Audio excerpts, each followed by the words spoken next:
Coming up next on the Wet Fly Swing podcast. But seeing those bears up close, I really got a sense for the emotion on these bears. There's this one bear, his name was Moon, and he was very kind of, brute force. He'd run up and scratch as quickly as he could and whack it like a big soccer ball, whack it back like a big soccer ball. There's this other bear, much smaller. Her name was Sunny, and she would come up much slower, sniff it, back off, come in, come out. And then she just very quickly kind of move around, not even really trying to get in, but just kind of analyze. She'd look at it. Bears have amazing eyesight. That was Grant Breidenbach with some insight into bear behavior, bear stories, national parks, and food. My favorite subject. All of this and more today on The Swing. Welcome to the Wet Fly Swing Fly Fishing Show, where you discover tips, tricks, and tools from the leading names in fly fishing today. Hey, how you doing today? Thanks for stopping by the show. You can follow the show right now if you are using Apple Podcasts. The easy way to do that is to click that little plus button in the upper right-hand corner of the app you're using, and you will be assured to get that next episode delivered right to your phone. Today's episode is, of course, sponsored by Bearvault. Bearvault has the perfect solution to keep your provisions secure while heading into the backcountry. Bearvault keeps wild adventure going strong all year long. Head over to Bearvault at wetflyswing.com/Bearvault right now to check out this must-have solution for food storage. That's Bearvault. Grant Breidenbach and Sarah Leichnetz are here from Bearvault to share their best tips on staying safe while in the backcountry this year. We find out why many parks now are requiring hard-sided food storage as opposed to the old hanging your food stuff up in the trees. This one has a ton of stories and a ton of research and a ton of good information for you to make sure you're staying safe, like I said, all year long. If you have a bear story, I'd love to hear from you. I'd love to hear your story right now. You can connect with me on email, dave@wetflyswing.com. and share it with me, and I'll get that, if I can, get it out on an upcoming episode. So without further ado, here we go. Grant and Sarah from bearvault.com. How's it going, guys? Great. Awesome. How you doing today? Good. Yeah, thanks for taking some time to put this together in your busy schedule. I know you both just got finished with like a launch, some new sizes of the Bearvault we're going to talk about eventually here. But before we dig into the Bearvault and what it is and what you do out there, I just want to hear a quick snippet maybe from both of you, just how you got into kind of the outdoor stuff. Has this been like lifelong, or are you kind of new to it? And then how did Bearvault come to be? So maybe Sarah, you can start us off. Sure thing. I've been outdoors my whole life. I have some family that was born and raised in Virginia, and I kept driving by those white blazes out along the east Appalachian mountains and asking my family, what are those? Really got into the mountains at a young age. Have my degree in environmental biology. Very much love to long distance hike. I've through hiked the Appalachian Trail, Colorado Trails, spent a lot of time all along the east and west coast, up in Canada, down in Mexico, and just really enjoy being outdoors. I got involved with Bearvault because they were looking for someone that could create a consumer-facing connection. They had been basically a manufacturing supplier for most of the business, and they brought me on, but they really are committed to making sure that we connect with our users. So they wanted someone who was well-versed in the outdoors, had spent a lot of time out there, and a big criteria was had experience with bears, which I have had a lot of experience with bears, lots of bear stories in both the East and West Coast. So I fit the bill, and they brought me on about 2 years ago now. Amazing. There you go. All right. Yeah. And Grant, how about you? Yeah, I definitely really share in that passion for the outdoors. I spend a lot of time alpine mountaineering, backcountry skiing, as well as through hiking and backpacking. Earlier in my career, I had a lot of experience with a nonprofit agency, but I was looking for a transition into the outdoor industry, which really just resonated with what I like to do in my free time. And I really just, felt a pull to Bearvault, a company that really is motivated not just to sell a product, but that has a real mission behind it and is trying to really do some good work. And that felt like the right step coming from my nonprofit background. So I joined on here in the summer of 2021, and it's been an amazing, amazing ride so far. Love that. Yeah, it's so cool. I think that the more, as I get into more of these partnerships and, we're working together on stuff, I find I think the brands, you come together with the brands that you are connected with, like you guys, I mean, it's that mission, right? And we just had Patagonia on. We talked about some of their products, and, of course, their mission is, to save our home planet, right? So I feel like I'm on the right track when I have you guys on here to other people, because, this is a big focus for you, conservation. And we're going to get into that here in a little bit too. And we've actually got a couple of your nonprofits that I know you support that are also going to be on the podcast. But let's dig into really quickly on Bearvault. So, Bearvault, bear canisters, I think there's probably some people out there that might not know the need for these things, right? So talk about that. What's the need for Bearvault, and where, and who is your kind of target? Who is that customer that's using your stuff? Right. So I would say our focus target is the backcountry hiker or any kind of outdoorsman that spends time in the backcountry. Essentially, the hard-sided bear canisters were created to protect outdoor food from wildlife, especially bears. And they were really started to be required because of a problem with actual bears. It was not just like a great idea. It was trying to mitigate a conflict that was going on between humans and bears in the wilderness. Bears were looking for human food. But it's more recently become regulated in various outdoor and wilderness areas. And that's because the problem has been increasing more and more and more. Now, the bridge that we're trying to gap is, the people that are out there, why do they actually need these cans? Because traditionally, a lot of people have been hanging their food. They've slept with their food. They'll just leave it in their backpack overnight or whatnot. But the closeness and the concentration of human activity and actual wild animals has gotten even more intense. It's grown, and we're in their space and they're in our space in a way, because we're just trying to be out there enjoying it, and they're coming in contact with food. And it's created this landslide of just euthanized bears, of accidents, of attacks, of very aggressive encounters that have become dangerous. And actually, in some areas, the land managers are having to come up with plans, loaner programs, some kind of mitigation approach to handle these things, because they've actually become more and more frequent. So Bearvault's about a 20-year company. Definitely can say that the business has grown the more people have gotten outdoors. And then, even with COVID, it was the next thing for everybody who had never been outdoors to do. So, yeah.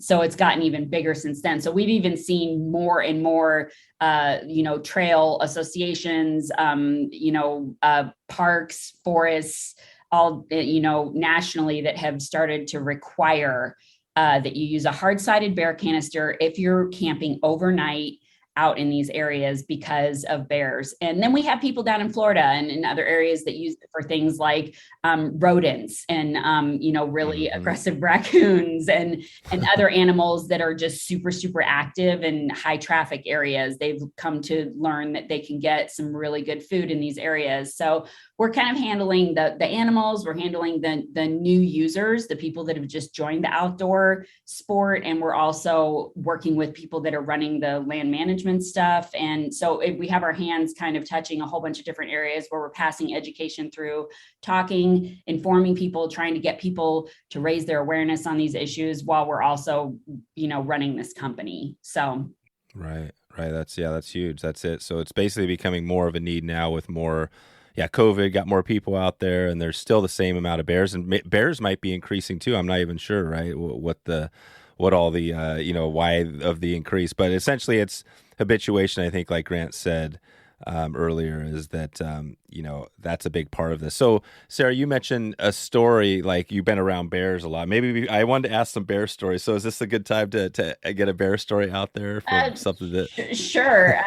Before that, did you want to respond to something that he just said, or? Yeah. I think, Oh, yeah. I think something really, really important that you were saying there is, bear habituation and populations on the rise. And I think that is really the crux of what, needs to be understood about the importance of proper food storage. Bears can really well be understood as an umbrella species. When bears do well, when they thrive, the whole ecosystem thrives. Large mammals that are healthy is the sign of an ecosystem that is doing well, right? The fish are doing well. The fly fishing is going to be better when bears are thriving. And there's a lot of places where bears are doing that. Especially on the East Coast, bear populations are on the rise. And that's exciting to see. And, on the West Coast, for instance, the grizzly bear populations, partly through the work of wonderful nonprofits like Yellowstone and Yukon that are working to bridge like the Yellowstone, Greater Yellowstone ecosystem bears with the Canadian bears, bear populations are on the rise. However, naturally, when they do that, they're going to encounter more people, whether that's in the urban wildland interface in rural communities, or even sometimes in more urban communities. But often that's going to be in the backcountry, whether that's with veteran users or who the folks who are more new to the outdoors.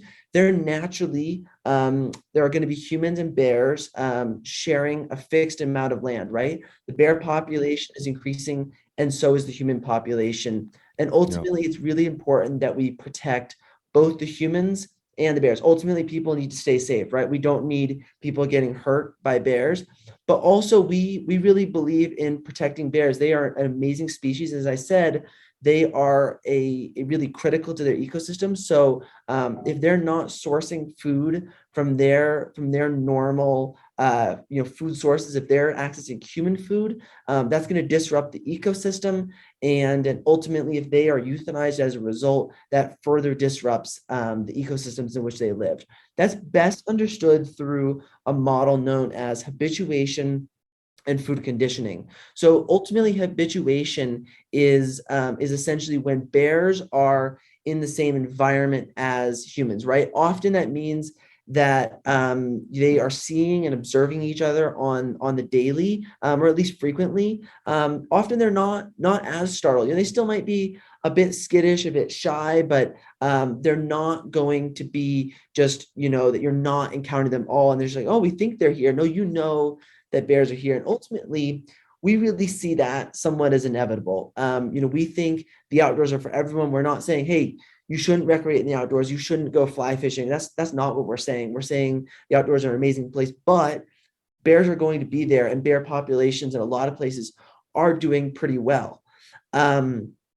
The concern is that a bear that is habituated has a very easy possibility of becoming food conditioned. It's really primed for food conditioning. And that's when a bear that is used to people experiences human food. And suddenly, really the bear's brain chemistry changes, and it says, wow, those calories were a heck of a lot easier to get than those berries or those grubs I was foraging for. I'm going to go for those human calories again. And people really write off how smart bears are. I mean, they are intelligent creatures that say, oh, I see the cord tied to that tree and it goes up to that bag. Oh, well, I'm just bite that cord and drop that bag. Wow, 100,000 calories. Bingo. And really that's when it gets dangerous, right? Is because bears say, well, that's an easy route to food. I'm already pretty comfortable around these humans. And then ultimately, a lot of times people will get hurt, right? Because a bear will probably get maybe a little bit more aggressive and dangerous, and ultimately that bear will be euthanized. Yeah. And so, for some people, they think it's cute, oh, I'm so sad, the poor bear, da da da da. Well, ultimately, your visit is just one moment, right? Temporary, but that's that bear's home. And that bear ultimately be euthanized and removed from its home, the wild space where it's naturally belonging. That's a great summary of that, and a great take, because we're right now in the prime of, the national parks, and people are out, and, there's millions of people out there. And yeah, I mean, just probably getting a few of them to listen to what you just said there would be a huge help, because they probably don't realize that, right? Probably, what is it? People that are going to the national parks, even hiking, what would you say percentage-wise, people that don't understand that, the habituation food? I mean, they think like, nah, not a big deal. Or do you think more people are starting to get that about how bears are dying? I don't have any empirics. I don't have an empirical number, but there's people all across the spectrum. There's people that are completely clueless. They might not even know there's bears, or they just think they're, big, cute, fuzzy puppy dogs. There's people that are, really self-centered, and they think that, that they're bigger than the problem, that they're too cool, right, for proper food storage, that they'll just, pull out their firearm or oh, right. Yeah. And you've got people that are, educated and informed. But I think perhaps the best kind of heartbeat on the situation is found in really like the land managers and the organizations. And we're seeing a lot of momentum right now, from different spaces that are increasing their legal obligations. Because ultimately, we see a lot of people doing the right thing and taking canisters into places where they're not legally required. The biggest impact is in places where land managers say, hey, we need you to take this canister, and otherwise there might be financial or legal penalties. So we just saw the Desolation Wilderness outside of the Lake Tahoe area. It met a hard canister requirement this summer. The Appalachian Trail is now recommending that all through hikers or all overnight users on the trail are carrying food canisters. And this is just in addition to really dozens of other places around the US and Canada that are requiring these canisters.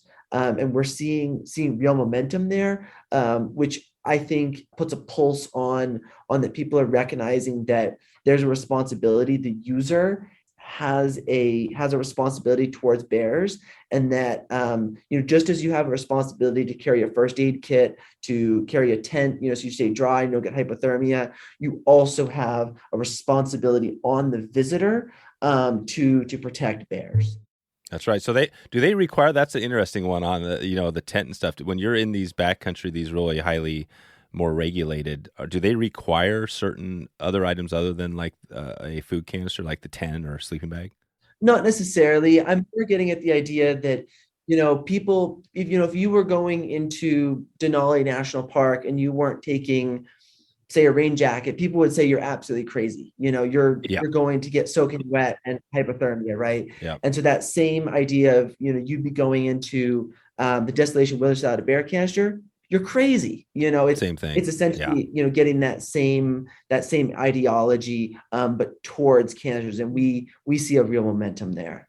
Yeah. That's been our challenge. That's really been our challenge, which is very interesting because it's brand new. I mean, most of the people that we talk to, ranging from people that work in outfitter stores to people that spend a lot of time in the mountains, they all have a different reaction, just like Grant was saying. But what we're really noticing as we work across, like I was said, across the verticals of like the nonprofits that are trying to, promote conservation, the people that are just trying to get out there, the people that are trying to sell equipment, the people that are actually trying to protect the land, all those different areas, is that food storage in the wild is really actually for real becoming a primary conservation initiative for protecting these areas that we all love. So, and we're starting to see everybody sort of perk up on that notion, which is really, really encouraging. At the same time, I think that Grant and I would agree that we're behind the ball. The parks out west, such as like Yosemite, and those areas, Rocky Mountain, that have had the bear canister regulations in place for a while, they are having much less of a problem. All right. The parks that have not gotten in front of this. So we see most areas, like they're trying to react now instead of proact. And And so we're trying to be supportive and help come alongside with just ideas and, just programs that we've helped set up with various different kinds of organizations, honestly, across the nation, and just be really supportive. But we're not making a problem out of nothing. Like, it's actually turning into this problem.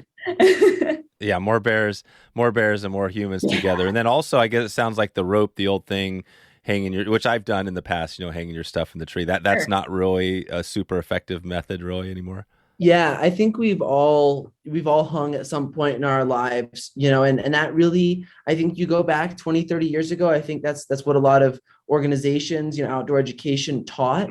And I think there isn't a case that maybe at a time that was effective.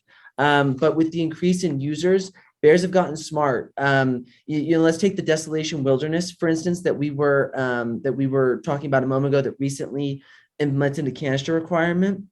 When the rangers crunched the data in that area, and this is if you're not familiar with the desolation wilderness, it is not a huge area. That's maybe 10 miles wide by 30 miles long wilderness area. So not gigantic area, but pretty popular.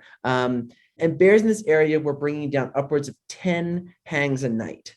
Each night, wow. 10 hangs that may or may not be hung in a textbook manner, but even if they are hung, verbatim, 12 feet up in between two trees, yada, yada, yada, the bears are able to shimmy out across the line, bite through the line. They have a variety of methods and techniques. But, ultimately, hanging is no longer effective. The bears have adapted and overcome. And so it's really time to step it up and use something that can actually resist the attempts of a bear, like a bear canister. Yeah, bear canister. That's perfect. So this is good. And I still want to hold those stories here for a little bit, but you mentioned the conservation groups. I didn't want to miss that as we're going. And I know, I've talked to a few out there, and like Leave No Trace is one that, we had talked about. Name a couple of those groups out there that you've, kind of doing a good job to support, like what you're talking about, conservation and proper food storage. Who are some of those groups? Yeah, so we work a lot with the long trails in the organization, because it's interesting. We all care about the same things. We love to be out there. We love to work alongside of those people, and they have a lot of really good information. They're interacting with users all the time. They're actually in the land. They have people watching and looking, and they know their areas better than anybody. So we work with the Appalachian Trail, the Continental Divide Trail, and the Pacific Crest Trail. And we've also recently gotten involved with the Colorado Trail. But we also work with organizations like Leave No Trace, and we just kind of work with them in a way where we can keep materials up to date. We can go back to them and tell them the things that we have found out, ask them, what their scientists are finding out, how they're educating the public. One thing that I can just tie back to what we just discussed is when we talk to various land managers and park managers, we find that the biggest problem is with day users. So they really don't even think that they're going to have a wildlife encounter that could result in something unexpected. They're thinking, I'm going to see a bear walk by. It's going to be really peaceful. It's no big deal. Yeah. They don't expect that the bear is going to, disrupt their picnic or want their food or something. Just because they don't spend enough time out there. They're not as exposed. They're not hanging out in the outdoor stores or reading the newsletters and the magazines that the long trails and the areas that have those kinds of regulations are sending out. So we work with them. Leave No Trace has just the most awesome outreach program. They have these teams that drive around. They participate in all kinds of different events to just make contact with people, to raise awareness to Leave No Trace and the 7 principles that they have. We also worked with them to create these specific Leave No Trace suggestions that lean towards food storage, and that we created this like pizza pie basically of stickers that fit in the lid of our bear can. And we worked with them to do that. They're also, it's awesome. Yeah, it is cool. And they're located in Boulder. So we get to, talk to them often, and we kind of share the same, territory here, where we just know the battles that we're fighting locally as well, to just keep things like protected and safe, and from a wildlife perspective as well. Another organization that we brought on recently, Grant had already mentioned, it's called Yellowstone to Yukon. And this organization is specifically trying to acquire land and create basically passageways for grizzly bear populations to be able to connect, like from up in Canada all the way down to Yellowstone, so that they can like going under all the highways and roads and stuff, right? Yeah, exactly. And they're trying to mix those gene pools because, as you know, with everything, if a gene pool isn't like diversified enough, it's weak, it dies off easy, it's susceptible to disease, it doesn't, stand up well to pressures and stresses of just being alive and being alive out in the wilderness. And we've been learning a lot with them, and also been, working with them and some other organizations that they do a lot of, I would say, some work that's probably a couple degrees removed from what we're actually doing, where they're talking with farmers and people who own land on the edge of wilderness areas. And they're still trying to get people in highly populated areas to understand that, the more you develop, the more you build houses, the more, these kinds of developmental urban areas move in, that it isolates these populations. And then we also have, we work with various organizations. We've worked with the Indian Peaks Wilderness Association. We've worked with the Wilderness Alliance, and we've worked with various different, we've worked with the Humane Society. Oh, wow. Various people really that are, it's cool. It's grassroots stuff. It's very community oriented, where people are starting to notice that their ecosystems that are supporting bear populations are being threatened. And so they're bringing in like this, programs where, because the real problem, honestly, if you can keep a bear away from human food, you have cohabitation.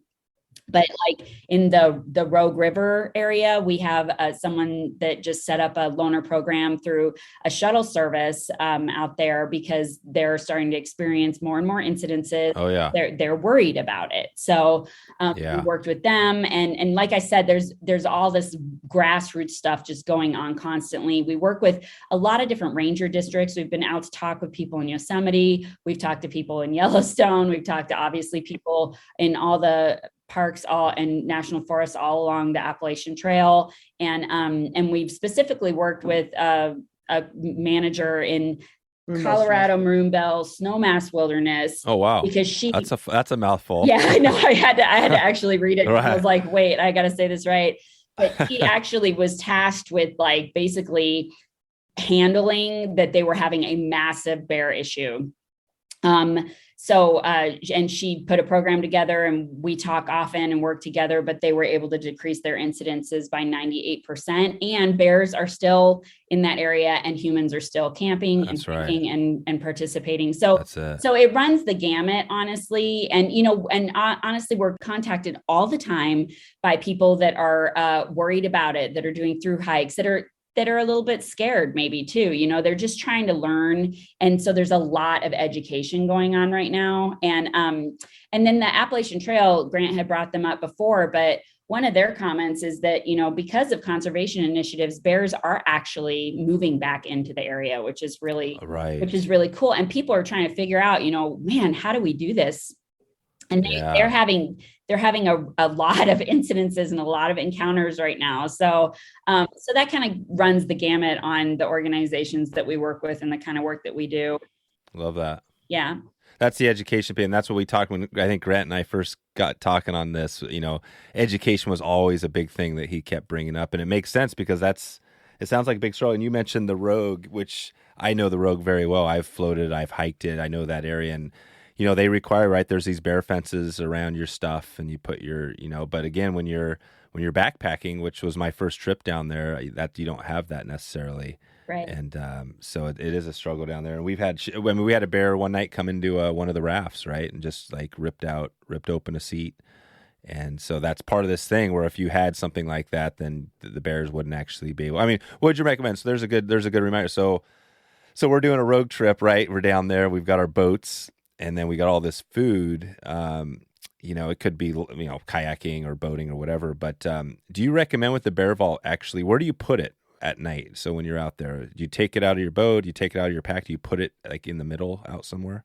Absolutely. There's and river trips kind of add a unique element to this, but essentially we believe in something called the food storage triangle. And essentially, and maybe this is a rectangle because you are on the river.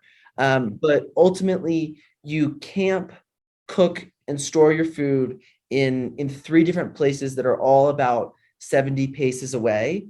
So you can imagine that, 100 to 200 feet in each leg of this triangle. And so, you cook one area and there's certain odors and smells and, maybe even, you do your best, but, there might even be some, microparticles of food or whatever that get dropped.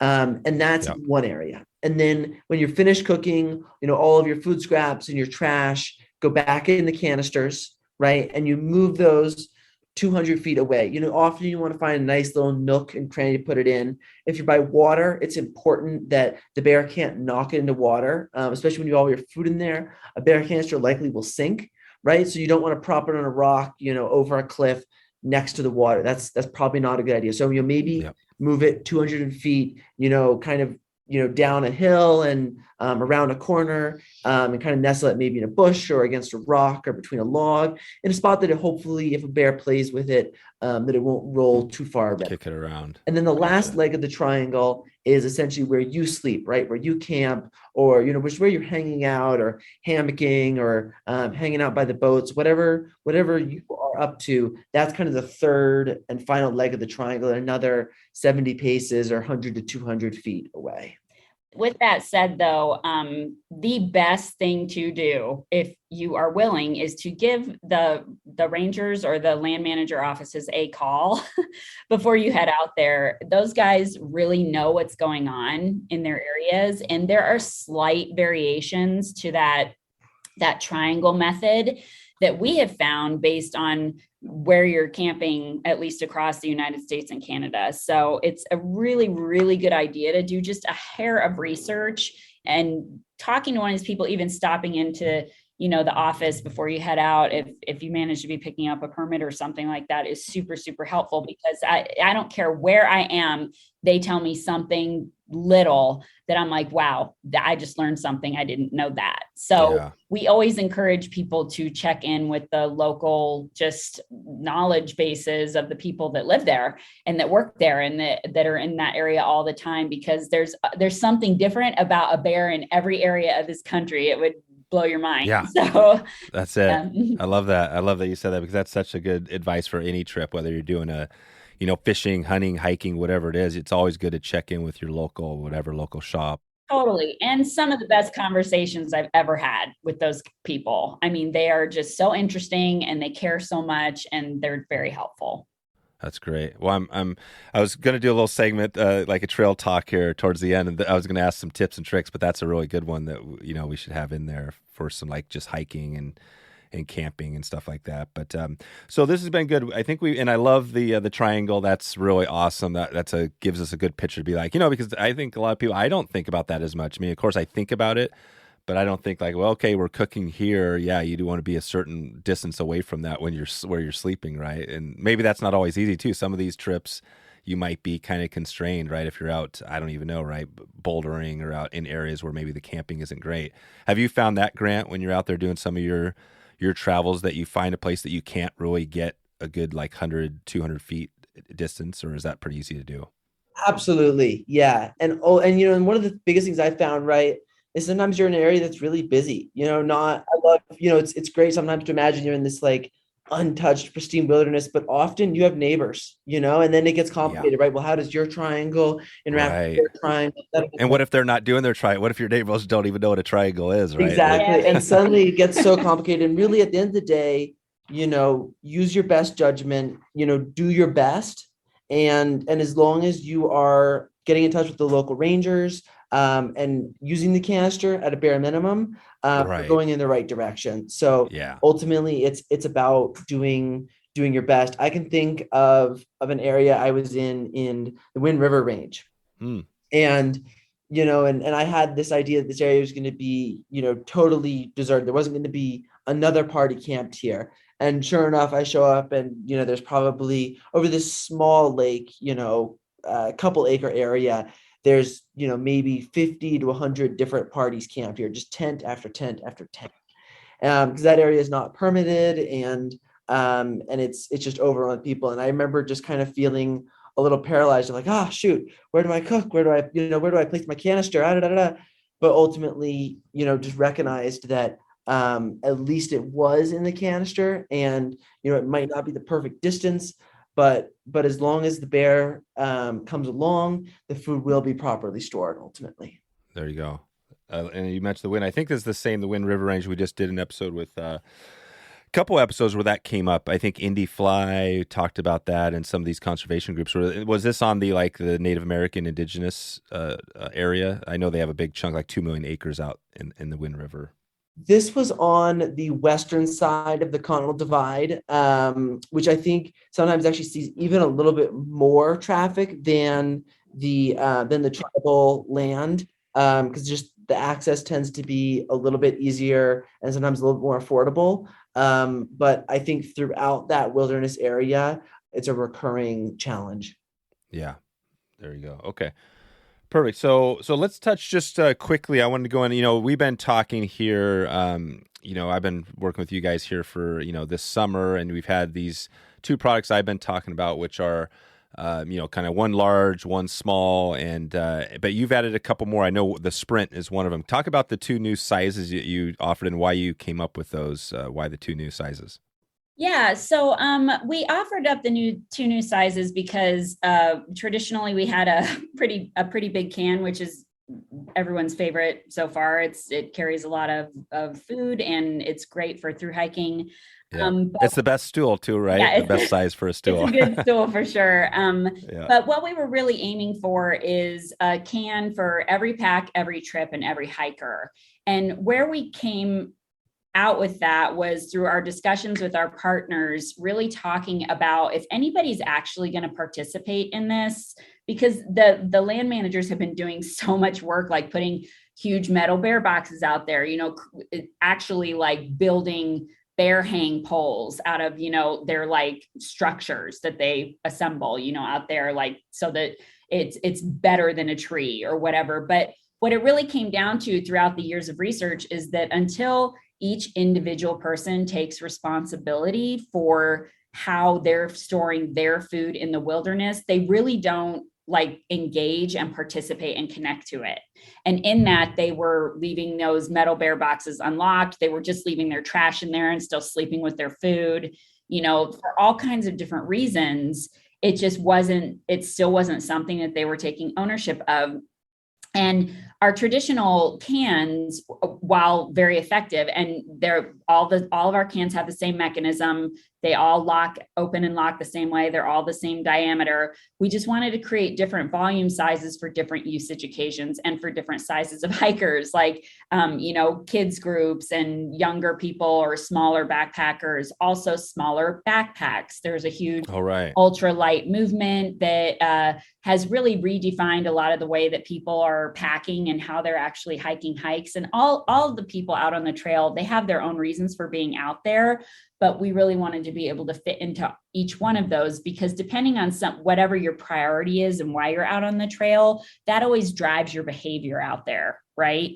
So it's like, if I'm an ultralight packer, then I'm pushing against adding weight to my pack, and a bear canister adds weight to your pack, So it's all kinds of different priorities that we're trying to work together to resolve and say, hey, can we meet in the middle, and can we rethink the way that everyone's packing to include food storage as a primary conservation initiative? Yeah. The other thing is the day users. So the day users are, and it's interesting because not only are they're the ones that are the least educated, but they're also the hardest to reach. Like I said, they're not reading outdoor magazines. They're not listening to outdoor podcasts. They're not hanging out in the outfitter stores like a lot of us are, they're talking to one another, or like super excited to go in and talk to the rangers and the wildlife biologists and just see what's going on the map and stuff like that. So they're just showing up. And again, if we can't emphasize anything enough today, if a bear comes in contact with human food once,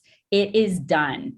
Like something basically changes in its brain. It can't be undone. You can't reason with it and say, you don't Right. understand, like, this isn't going to be good for you. It's a very, very difficult thing to reverse and almost basically impossible. So, and this is tragic. I mean, even in Yosemite, they had more bear euthanizations this past year than they have in 20 years.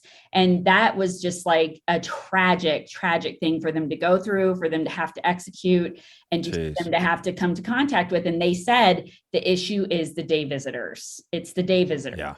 And so, and our sprint is something that we feel like people can, it's palatable, they can connect with it, and they can like see it being in their life versus like a huge big can that they're like, I don't understand why I would take that. It's also something that there's things about bear cans that like we need to tell people. Like one of the things we haven't said yet is you always keep it closed. Like no matter whether you're cooking or whatever, you never leave the lid off. And we have seen it all, Dave. I mean, like we've seen bears come up and snatch entire backpacks and just take off with them because the bear can's in it. We've seen bears charge people that have the lid off, and just sit there and just dump all the food out of their cans and eat all the food while the person is standing like 20 feet away watching the whole thing go down. Right. So it's like one of the big things is you just keep the lid on. So it's not even sometimes about the fact that you're in the wilderness with this wild animal, but that they just need a little bit of a deterrent where they just can't put their mouth on that food. So they can't get it. Yeah. So these 4 sizes are for that purpose. That video you sent, I watched like 2-minute video of the bear trying to get into that. Yeah, I'm not sure where that bear was, but it was pretty crazy because he was trying. He was opening up his mouth wide, and he couldn't figure it out. And for the most part, it's almost like a criminal breaking into a car, right? Like if you got the club on or something like that, it distracts him. He's going to go to some other camp. Is that kind of the way these bears are? Like the Bearvault, it seems like, because it's not a complete sealed up container, right? You can actually smell through. And why? Describe on the smell. So you can smell through it, but it's protected. So you want the bears to actually understand it's there, but no, they can't get it. Yeah, a couple things to that. First and foremost, I would recommend everybody go give that video a watch. You can find it on our website. That was filmed in Wisconsin at a wildlife sanctuary. I was about 10 feet away from that bear taking that video, and it is really incredible.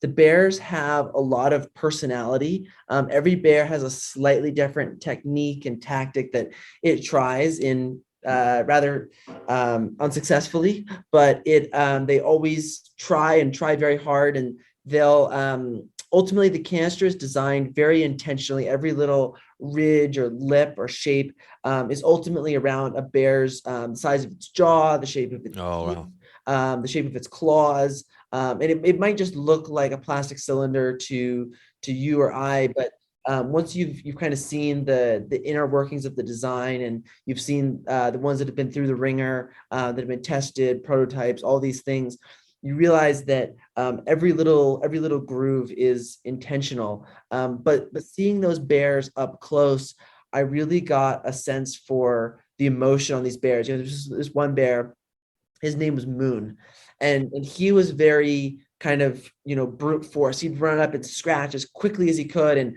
whack it like a big soccer ball, whack it back like a big soccer ball. There's another bear, much smaller. Her name was Sunny.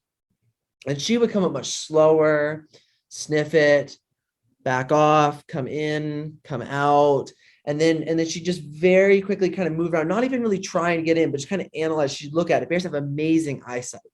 And look at it and then would sniff all around, would kind of poke and prod, try to see if there's a thin spot or somewhere else, and then kind of hone in on one spot and try that. Now, still unsuccessfully, because as soon as she would, find a spot that maybe is thinner, and maybe might technically be a weaker spot, still couldn't get any grip because the canister is designed to be slippery. So as soon as Sunny would put pressure in a spot, it would just slide out of her jaw or her paw, and she wouldn't be able to get any grasp on that spot in the canister. It's amazing to watch these bears and the unique tactics they try.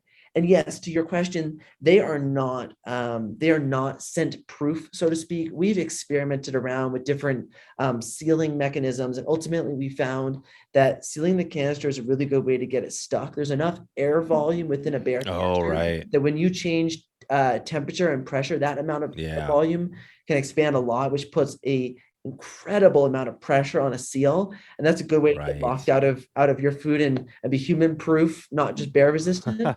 And so ultimately, the bears can smell it. Even if there was a seal, chances are bears would smell it. Their noses are incredible. So if you take the surface area inside, let's say your nose, Dave, or the average human, it's about the size of a postage stamp. Okay, so imagine that, visualize that, right? Postage stamp.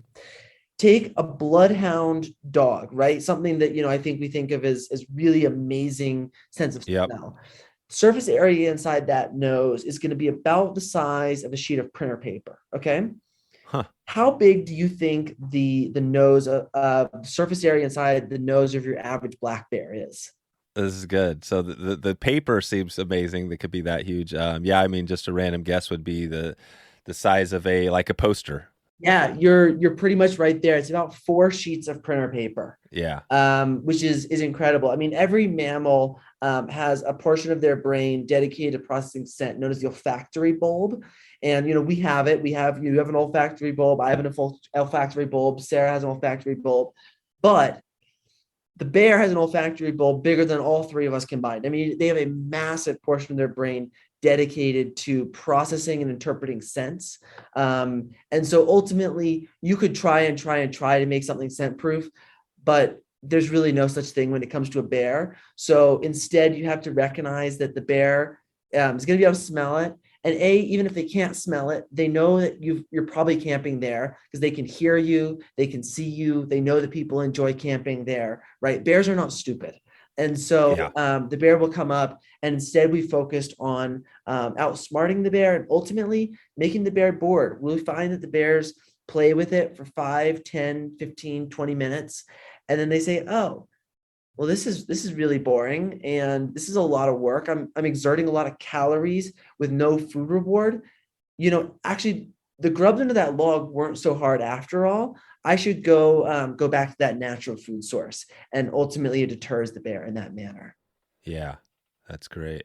And I was just thinking as you were talking, as the triangle, where you put your thing, would it be helpful to have some sort of like a latch on, or to keep the bear, if the bear is messing with it so he doesn't kick it down the hill, like I don't know what the word would be, but some sort of do people do that at all? Do they try to tie it down, or is it better just to leave it kind of out, tucked in somewhere like you said? We really, really discourage tying anything to it. We get that question a lot. And ultimately, it actually would work the exact opposite. The bear would use that to just carry it off. It would, grab a hold of it and just walk away, and you'll probably never see that canister again. They're like that. The bears are smarter than me. That's awesome. So they'll play soccer with it. I've seen it moved maybe 20 yards in any direction, right? Because they can paw it around. That's why it's great to find a little hollow or a spot between some logs that kind of corral the canister. But ultimately they'll roll around with it and kind of grip it or toss it. What's amazing about this? The one thing, you probably saw this, Grant, doing your stuff, but I would think that one thing the bears could do is just come up and do like a body slam on it and just crack that, right? I mean, like with their force, but they try. Yeah, they do. We call it them doing the CPR. Oh, right. And we've seen. They'll get on it and they'll jump on it and they'll throw it and toss it. Like, that's the grizzly bear's favorite attempt. That's like what they try and try again. Oh, they do. So they try to bite. And the thing is because your canister isn't, it's super tough, but it's not like a hard, heavy piece of plastic. I mean, it feels like you can push it right a little bit. It's not necessarily That's key so we have this proprietary blend of polycarbonate in there that has a very distinct amount of flex to it, so that essentially it doesn't shatter. Now, I mean, if you huck it off a cliff fully loaded, it probably is going to shatter. But there's only so much force that even, a 1,500 pound, coastal brown bear in Alaska can exert. And the canister is designed to flex and basically disperse that force throughout the shape of it, right around the circle, and it's got these different ribs in it to essentially help kind of brace that force, but ultimately it won't crack because it's flexing and dispersing that force throughout the canister. Gotcha. Okay. And I was just also kind of, you mentioned the polycarbonate, and I've mentioned that, a number of times about that's the durability. I'm curious on more of the conservation end, because we talked, and this came up in that episode we did with Patagonia, where Ted was talking about he kind of brought up the monster in my closet video. I hadn't even heard of it, but it was this video I think they did that talked about clothing and all the, I don't know what, right. All the like, go look at your clothing, how much is not made out of organic and all that, the impacts from the, essentially from these big industries, right? Like, right. So I'm curious on yours. I'm sure this is a different deal, but do you look at those materials? I mean, is this a lifelong product? Is your product something where once somebody buys it, they pretty much have it forever? And then talk about that. And then what's it made out of? Where does that come from? Absolutely. We are really focused on durability, because ultimately, I don't think there's any way around it. The canister is made out of plastics, right? It is a petrochemical blend, and there's no way around that, right? So instead, we focused on really making it right. We focused on sourcing the canister in the United States, so that we have ethical supply chains for the plastic resins. We've really worked to cut down on our trucking and our shipping. Really, we've looked at our carbon footprint at every level and tried to do our best to trim out inefficiencies in packaging, in our processing, in our distribution to the end consumer. And then ultimately, it's a plastic product. There are certain parts and pieces of that equation that we cannot get around. And so what we've done is we've gone and offsetted those emissions. And there's a lot of debate around what makes a good offset. So we've worked with some companies to find some projects especially in Alaska, around preserving habitat for grizzly bears in these old growth forests. And so we are actively working to conserve this land in Alaska and Canada that is really rich old growth forest grizzly bear habitat. Wow. And Dave, as well, I don't think we've mentioned this yet, but this can has to pass a certification test. Oh, okay. So it's not just a good idea that we had, and we're like, hey, if you think you want to maybe try to have a bear resistant can out there, check us out. Like, we go through an organization, it's called the IGBC, the Interagency Grizzly Bear Committee, to get it actually certified to be bear resistant. So, they're testing coolers and huge trash cans. And they run all these tests there. They've wheeled cars in there and put, peanut butter in the driver's seat, and, testing how much a bear can lift up with one paw. It's right. It's a fascinating place and a fascinating organization with a lot of really good people that care a lot about doing the right thing for our wilderness areas and our wildlife. But the can has to be able to stand up to something as strong and creative and as basically uncontrollable as, a 1,000-pound bear, which is, there you go, is like so different than a crash test dummy in a car. Like, you kind of throw it in there and just watch, you don't have any control over what's going to happen. So that's a part of the materials that we have to pick and choose as well. Gotcha. So this is something where, you have one of these, and pretty much, you're going to have this thing forever, and it's not something that you have to really replace. It's just, it's there. And that's part of the carbon footprint, like you mentioned. And like I said on the other, that Patagonia episode is the same thing. Like, how do we get people to use stuff just longer so we don't dispose of it, right? Like a lot of people do. So that's great to hear. Right. And that's what's helpful about the loaner programs that we help set up, because, people that are only really going outdoors for their epic outdoor experience trip, maybe 5 times in their year, they can borrow one, it's like, how does it explain that? I think I might have just a little detail on the loaner. How's that work?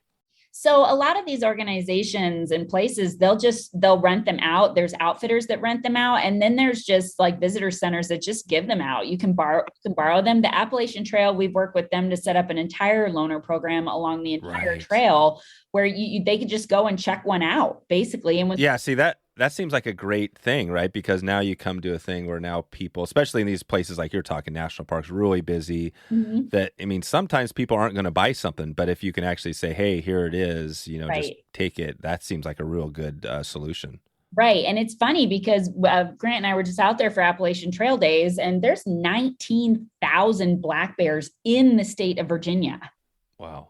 And we were just driving down the Blue Ridge Parkway, and one ran right across the road, and we were like, dumb luck. I can't even believe that just happened. No kidding.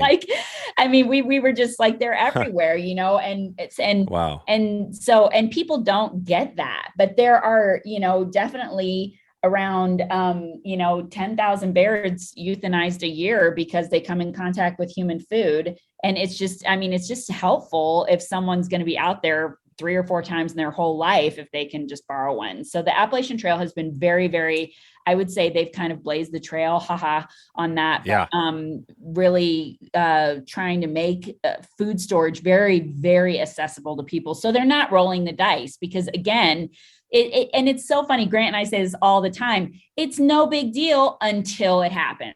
Everyone's like, I've never needed a bear canister. I've never seen a bear. And it's like, but the minute it happens, and we interview these people all the time, it's not a great experience. Like stuck in my tent for 5 hours while the bear was like tearing my bear bag down out of the tree and then tearing it apart, went and got its cubs and blah, blah, blah, blah, blah. It's not a great experience. That's and scary. then the poor guy who's camping there the next night has to deal with the bear coming back and being like, well, man, this is a major score for me last night. Right. I'm coming back. Wow. So ultimately, Dave, we think the outdoors, it should be a magical place to experience. Going fly fishing should be, a fun experience, a way to connect with this amazing creation of Earth. And we think that interactions with bears should be positive, exciting, interesting, but ultimately healthy and safe. And whether that's, while out fly fishing, backpacking, rock climbing, however you get outside, we really believe that food storage is a critical tool in the overall tool belt of protecting bears and conserving these wild spaces. That's well said. So let's take it out of here. A little segment. This is the kind of a new segment, the trail talk. But I'm just get to thinking. You mentioned a few things you both love the outdoors. You've been doing it your whole life. It sounds like for the most part. Think of the one outdoor activity that maybe you have coming up here, your next trip, maybe your next big trip where you're going to be using the Bearvault. And talk about that, or maybe something that maybe it's not right away, but just a big trip. Because I know we got some things coming up, and I'm going to be traveling. And I'm like, yep, this is going to be definitely a place that I'm going to need that. Do you guys have anything on top? Any trips coming up for you? Well, one thing that I'm looking at that still kind of researching and trying to figure out if the Bearvault will be the right tool is I'm planning out a backpacking expedition in Patagonia, and there's not as much bear activity down there, but they have a lot of essentially mountain lions down there, and really, so I've been looking and seeing whether or not the Bearvault will be really the right tool to protect my food and the local population of mountain lions in Patagonia. Wow. Oh, I didn't even realize. That's pretty amazing there, and I'm glad you mentioned that. Maybe we can just quickly go on that. So other animals, I've talked about this before, we've covered this, but other than bears, mountain lions potentially, is it just, little critters? Like what other animals should people be thinking about where the Bearvault might come in handy? Yeah, I mean, really, really any animals, they might not be on the surface seem like as much of a threat to your, health and human safety, but they can be. For instance, I was backpacking in the Grand Canyon this past winter. And, and occasionally there's some bears seen of, especially on the north rim of the canyon, but they're generally not seen below the rim. However, I absolutely carried it because there's quite a few different rodents, the crows there especially, or the ravens are really intense. They actually have this really cool species known as the ringtail that's endemic to that area. But especially the rodents in the desert Southwest are known for carrying hantavirus and the bubonic plague. And frankly, I don't want either of those. And so putting the food in the canister is great. And yeah, the plastic, might be a little thick and a little overkill for a mouse, but I'd rather be a little overkill and not catch the plague. I've had that happen to me. I mean, that's the thing in my truck. It's kind of crazy to think, right? I mean, I've had mice build, nests on the distributor cap in the engine. But I mean, I've had them literally eat through clothing because I left a Cliff Bar in a pocket. Right. And that kind of sucks to think that, that occasionally that's happened. But again, if I would have had that case, which I do now, right, I've got a pack in my back. It's just sitting there full of like bars and stuff. And it's just like, no worries. Another application is just high traffic areas. I mean, again, the more people that are there, the higher the percentage that the animals have been fed.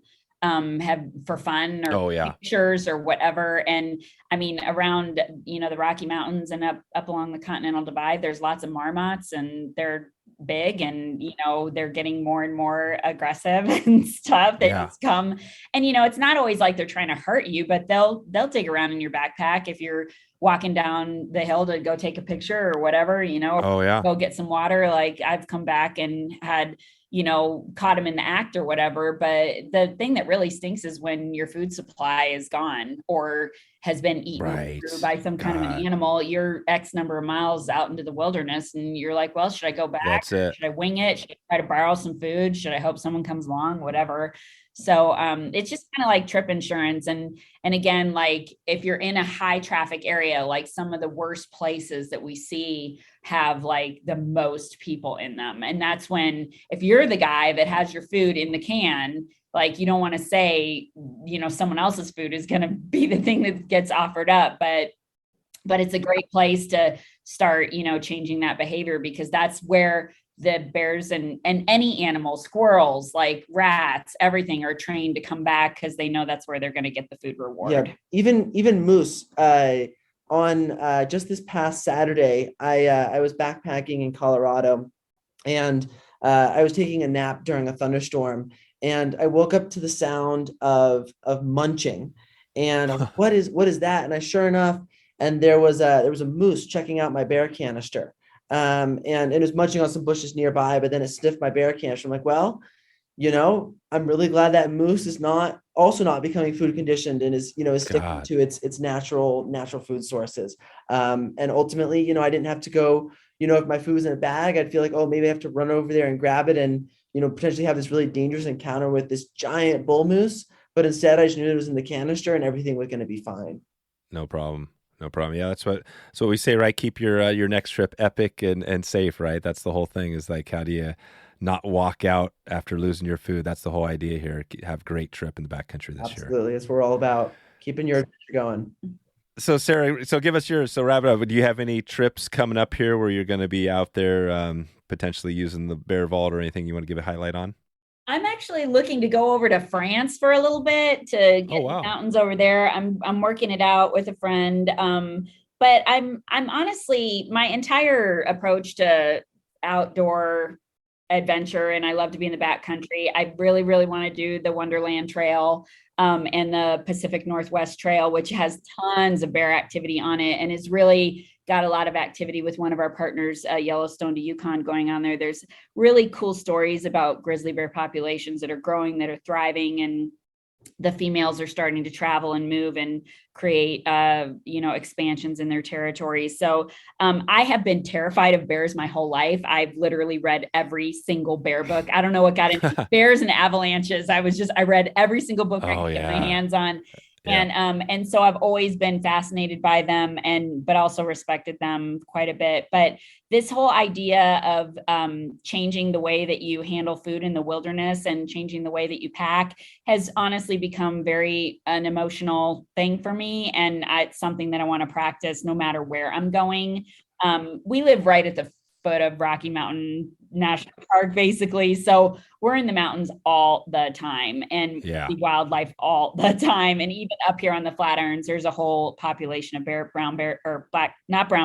bears up there that are caramel colored and actually quite large, but that are really cool. So we see those guys all the time around here. And I get it. I get it now. It's not just like this novelty of, oh God, there's a bear, it's like they live here too.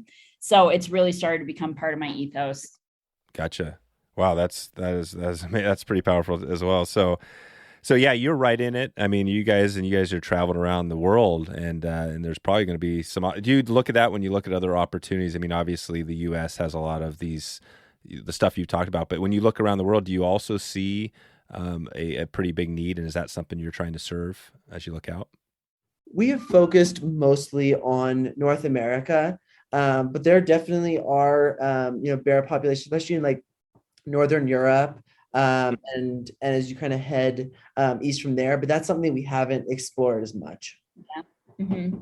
And we're really worried about we feel like our beautiful like areas here are pretty precious and pretty limited, and so we're really, and we're fighting pretty hard for those places. We've been to these parks like this summer, we've been all over the country visiting these places, and it's very, very clear that if we don't make a concerted effort to look at it from a bigger picture perspective, that they're going to continue to sort of just move away from the things that they've been in the past. I was just in Yosemite, and I just hiked up Yosemite Falls Trail, and there's graffiti on the rocks the whole way up. God. I mean, tags, like spray painted tags, and that's been in the news. That's nothing new, but it's just like, I'm like, man, like we are missing something here, I know.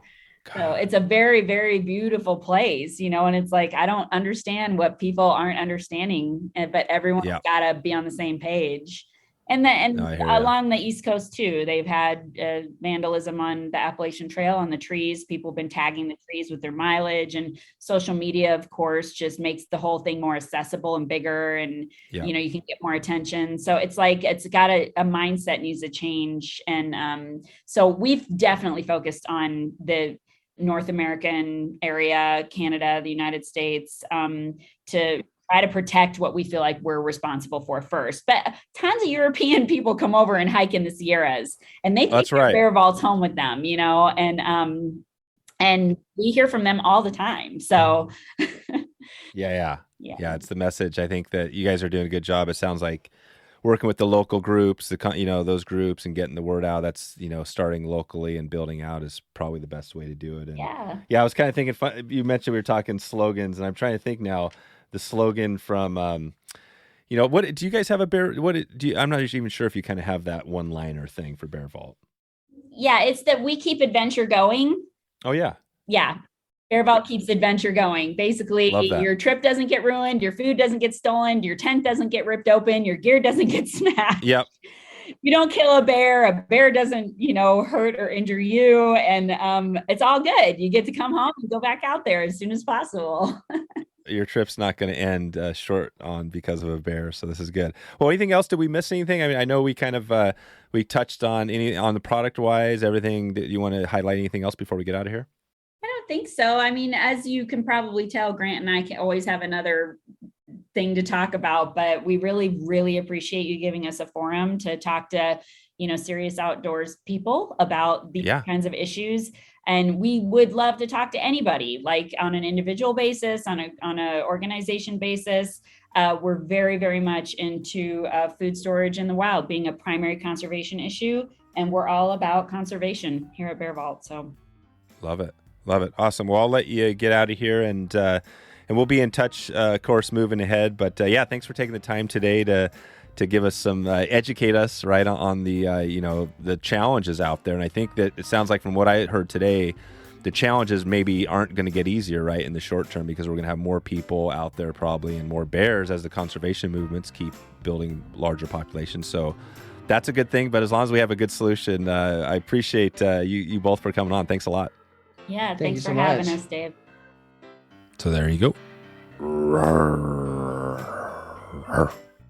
Just like the highly powerful 357 Magnum, this show often packs a punch, powerful and more powerful than you would think.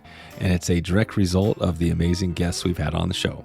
If you have an idea for an upcoming guest, please send me an email, dave@wetflyswing.com. Would love to hear from you. Quick listener shout out. Jim Chatrian, Jim. I always forget if I'm pronouncing that terribly, but Jim, want to give you a shout out. Recently connected on email and shared a story of listening to episode 355 with Molly Simpkins. Heard that episode, and he was actually up in the area, so he stopped by the Sweetwater shop, connected with Molly. So Jim, Thanks for doing that and sharing that story. I really appreciate you checking in. If you have a local fly shop, we'd love to hear from you, and we'd love for you to go in your shop, give a shout out to the show, and check in with them. And if we can, we'll work on touching base there and maybe putting together an episode. That's all I got. I'm going to get out of here, send this over to Dom, and let him take this one away. Appreciate you for hanging in with me tonight, and definitely look forward to connecting with you soon. Please, if you can, check in with me anytime, and I hope to maybe catch you on one of these upcoming trips. We got a big one coming here. We got the Great Lakes Steelhead School coming up. If you haven't, actually, you can hear the episode. I had Jeff Liskay. He's going to be our teacher and mentor at the Steelhead School this fall, kind of winter. And if you want to up your spay game, whether you're a beginner or advanced, this is the crew. We are going to get this dialed in, and you're going to get a great chance at catching a steelhead. This is going to be an epic trip. The Great Lakes Steelhead School, more than a trip. This is going to be a good time. So if you want to connect with me, I'm going to be there. Would love to see you in person. You can go to wetflyswing.com/steelhead school. That's where it's going to be, and you can find out more information right there. Okay, hope you are having a good morning, good afternoon, or good evening wherever you are in the world, and I hope to see you very soon. Thanks for listening to the Wet Fly Swing Fly Fishing Show. For notes and links from this episode, visit wetflyswing.com.